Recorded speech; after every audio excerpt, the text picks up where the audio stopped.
नमस्कार, financial talk में आपका स्वागत है। मैं हूं आपके साथ सुहानी। तो चलिए आज की कुछ प्रमुख खबरों पर नजर डालते हैं।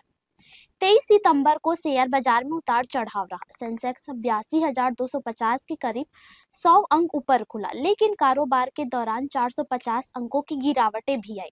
निफ्टी 25,230 के ऊपर 30 अंक बढ़ा। मारुति, महिंद्रा और टाटा मोटर्स के शेयर बढ़े। ऑटो इंडेक्स करीब 2% बढ़ा, लेकिन एफएमसीजी और बैंकिंग सेक्टर गिरावट में रहे। ग्लोबल बाजारों में जापान और कोरिया सकारात्मक थे, जबकि चीन और हांगकांग में भी गिरावट देखी गई।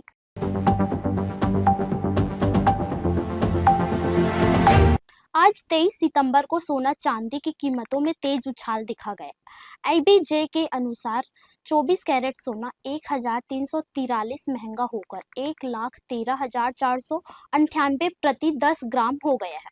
वही चांदी 1,181 बढ़कर 1,34,050 प्रति किलोग्राम पर पहुंच गई है। लगातार दूसरे दिन दाम ने नया ऑल टाइम हाई छुआ है। कीमतों में तेजी की वजह ग्लोबल मार्केट का सपोर्ट और निवेशकों की बढ़ती मांग मानी जा रही है। विशेषज्ञों के अनुसार आने वाले दिनों में कीमतें और बढ़ोतरी संभव है।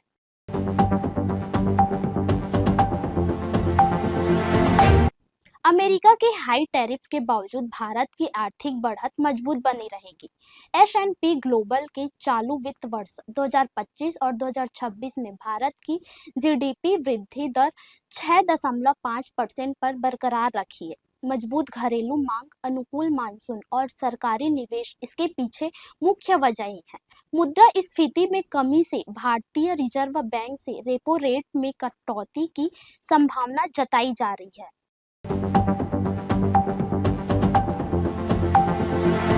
22 सितंबर 2025 से लागू नया जीएसटी 2.0 कार बाजार के लिए बड़ा तोहफा साबित हो रही है। छोटी कारों पर जीएसटी 28% से घटाकर 18% कर दिया गया है, जिससे बिक्री और बुकिंग में तेजी आई है। मारुति सुजुकी ने पहले दिन 80,000 से ज्यादा इंक्वायरी और 25,000 से अधिक डिलीवरी की। टाटा मोटर्स ने भी 10,000 कारें बेची और 25,000 से ज्यादा इंक्वायरी मिली। नई जीएसटी दरें छोटी पेट्रोल, सीएनजी, एलपीजी और डीजल कारों पर लागू होगी, जबकि लग्जरी और एसयूवी पर टैक्स बढ़ाकर 40% कर दिया गया है। लेकिन शेष हटने से ग्राहकों को थोड़ी राहत मिली है।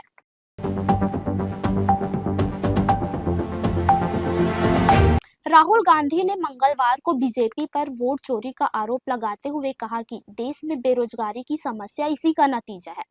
उन्होंने एक वीडियो साझा कर कहा कि ईमानदार सरकार युवाओं को रोजगार देती है, लेकिन बीजेपी सत्ता में बने रहने के लिए संस्थाओं पर कब्जा और धांधली करती है। राहुल गांधी ने मोदी सरकार पर सिर्फ पीआर और अरबपतियों के हित साधने का आरोप लगाया और कहा कि युवाओं की उम्मीदें तोड़ना इस सरकार की पहचान बन चुकी है। केंद्रीय रेल मंत्री अश्विनी वैष्णव ने मंगलवार को दिल्ली और पंजाब के फिरोजपुर कैंट के बीच नई वंदे भारत ट्रेन की घोषणा की। यह ट्रेन सप्ताह में 6 दिन चलेगी, बुधवार को नहीं चलेगी। फिरोजपुर टैंक से सुबह 7:55 में ट्रेन चलेगी और 6 घंटे 40 मिनट में दोपहर 2:35 में दिल्ली पहुंचेगी। ट्रेन फरीदकोट, भटिंडा, धुरी, पटियाला, अंबाला कैंट, कुरुक्षेत्र और पानीपत स्टेशनों पर रुकेगी। बिहार विधानसभा चुनाव की तारीखों का ऐलान कभी भी हो सकता है और राजनीतिक पार्टियों की तैयारियां जोर पकड़ रही है। इसी कड़ी में केंद्रीय गृह मंत्री अमित शाह 27 सितंबर को 10 दिन में दूसरी बार बिहार दौरे पर आ रहे हैं। चुनाव से पहले युवाओं को बड़ा मौका देते हुए बिहार पुलिस अवर सेवा आयोग ने 1,799 दरोगा पदों पर भर्ती का विज्ञापन जारी किया है। अभ्यर्थी 26 सितंबर से 26 अक्टूबर तक आवेदन कर सकते हैं। ऐसे ही खबरों का अपडेट पाने के लिए हमारे चैनल को सब्सक्राइब करें। इसके साथ ही हमारे फेसबुक और इंस्टाग्राम पेज को फॉलो करना ना भूलें।